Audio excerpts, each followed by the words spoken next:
Bé, a continuació parlarem de com construïm un text basat en arguments. La llengua que fem servir en aquest tipus de textos ha de ser una llengua molt sòlida, molt precisa, no ha de fer servir el llenguatge emotiu, com ja comentàvem en algun altre enregistrament, i els textos s'han de caracteritzar per un grau molt elevat de cohesió i de coherència. Podem fer servir recursos retòrics en un text argumentatiu? La resposta és que sí. I, per exemple, és habitual utilitzar figures de repetició formal, com per exemple els paral·lelismes, o altres figures més relacionades amb el sentit, com poden ser les metàfores, els símils o les analogies. Els elements essencials d'un text argumentatiu són, com ja hem comentat, la tesi, en primer lloc, els arguments, en segon lloc, i un tercer element que de vegades s'oblida, que és el reforç dels arguments. De vegades amb un argument tot sol no n'hi ha prou i cal tota una informació de context o de reforç que permeti que la persona que ens escolta, el nostre oponent, entengui el perquè i el sentit d'aquell argument. Bé, quants arguments hi hem de posar en un text argumentatiu? La resposta no és una de sola, depèn de moltes coses, depèn, per exemple, del tipus de text, de l'extensió que té el text, però en qualsevol cas és millor fer servir pocs arguments i que siguin forts i que siguin consistents que no pas una llarga llista d'arguments.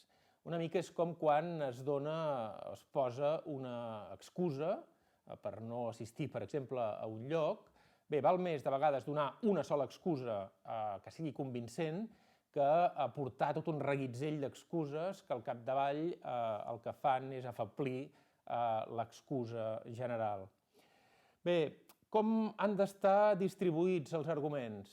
Bé, hi ha moltes possibilitats de distribuir-los, però una possibilitat és distribuir-los a partir de la seva força. Bé, de la seva força hi ha arguments més forts, arguments més febles. Sabem que els arguments deductius, per exemple, si estan ben construïts, són molt potents, que els causals són arguments també força sòlids, si no incorren en fal·làcies, i que els analògics, per exemple, solen ser més dèbils.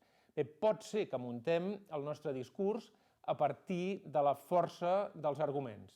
Aleshores es parla, i ho fa així Lluís Pastor en un dels seus textos, es parla d'ordenar el text a partir de la força dels arguments i es parla d'un ordre decreixent quan anem dels arguments més forts als arguments més febles, es parla d'un ordre creixent quan procedim a la inversa i es parla d'un ordre nestorià, fent referència als exèrcits de Nèstor, a la Ilíada, en què sembla que distribuïa els seus homes més forts en els primers rengles i en l'últim rengle.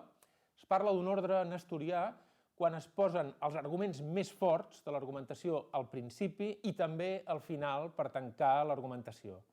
Per tant, una possible decisió estratègica que podem fer servir a l'hora de construir el nostre text argumentatiu és procedir a partir de la força dels arguments i determinar si posem els més febles al principi, els més febles al final, o veure si procedim posant forts al principi i forts al final. Podem parlar d'ordre decreixent, d'ordre creixent i d'ordre nestorià. Un altre consell que es pot donar a l'hora de construir el text amb arguments és no abusar del mateix tipus d'argument i construir, per tant, els arguments amb un cert equilibri. Podem donar una tesi, per exemple, podem aportar un argument analògic, un argument basat en exemples i un argument causal. Això serà sempre millor que no pas aportar la nostra tesi i donar tota una colla d'arguments, per exemple, que siguin tots analògics o que siguin tots basats en exemples o que siguin tots causals. Aquest és un consell també, per tant, a l'hora de construir el text basat en arguments, equilibrar-los, fer que n'hi hagi, per exemple, un de cada tipus.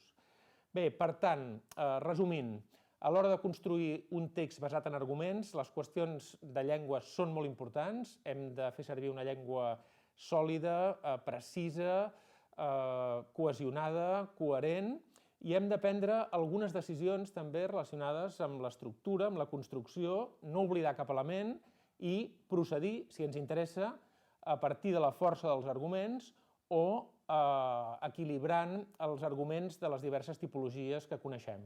D'aquesta manera, el nostre text ens quedarà segur més convincent.